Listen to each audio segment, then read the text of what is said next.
რუბიოს ზარის მერე ვადენები თვალყურს ქართველი პროდასავლელების აღტკინებას და გამოიკვეთა ორი ენერგია, ორი იმპულსი. მეორე იმპულსი, რომლის მედროშეც რა თქმა უნდა, აბა ვინ იქნებოდა თუ არა თამარ ჩერგოლეიშვილი, სერიოზული დადო. არა ხელწამოსაკრავიანელი, ანუ ჩერგოლეიშვილის და მაგათი აზრი აიყო, ცი? აი აქამდე დარხეული ქონდა, ყურადღებას არ გვაქვს. ეხლა რო დარეკა ეგ რას ნიშნავს, იცი? ირანში ხო ომია. დავჭირდით, ხალხო, დავჭირდით, გვეშველა. ანუ სიგიჟეა. კიდე ერთხელ, აი რა ქვეყანა ჭკუას კი ვერ სწავლობ. რა ენერგია, ნახე? ეხლა ამერიკელებმა თუ დარეკეს, რომ რაღაცა მათი სამხედრო ინფო და მე რაღაც თვითმფრინავი დაჯდა აქ და მე ირანის ელჩმა გააკეთა განცხადება საქართველოში ირანის ელჩმა, სადაც დიპლომატიური ენით მინიშნება იყო, რომ ის ქვეყნები, რომლებიც ინფრასტრუქტურას უთმობენ ამერიკას, მზად უნდა იყვნენ, რომ ჩვენ პასუხს გავცებთ, ანუ გაგვაფრთხილა მე ირანის ელჩმა.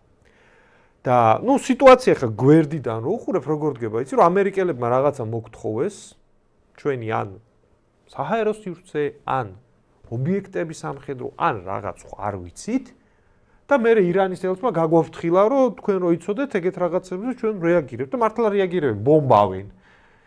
ანუ სიტუაცია ესეთი გვაქვს, რომ სოფლიოს ყველაზე ძლიერი ქვეყანა გვეუბნება, რომ რაღაცა ფეხს ემკიდიაკაც უშენმად რა სიტუაცია გაქვს, მე ეს მჭირდება, მართლა ჩვენ რაზეც სოფროთ ნატო აღარ მეხმარება და შენ მომეხმარე.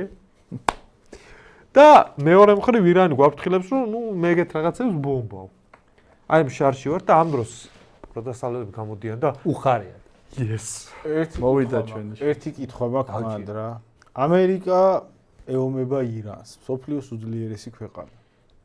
გავიდა ერთი თვის თავზე ამერიკას დაჭირდა საქართველოს. ცუდად არის. ეგ რატო გიხარია? ეგ რას ნიშნავს, იცი? ეს კარგად ვიცი. ეგ ესე დგას საკითხი. არა, აი სერიოზულად მე სერიოზულად უნდა შევდო.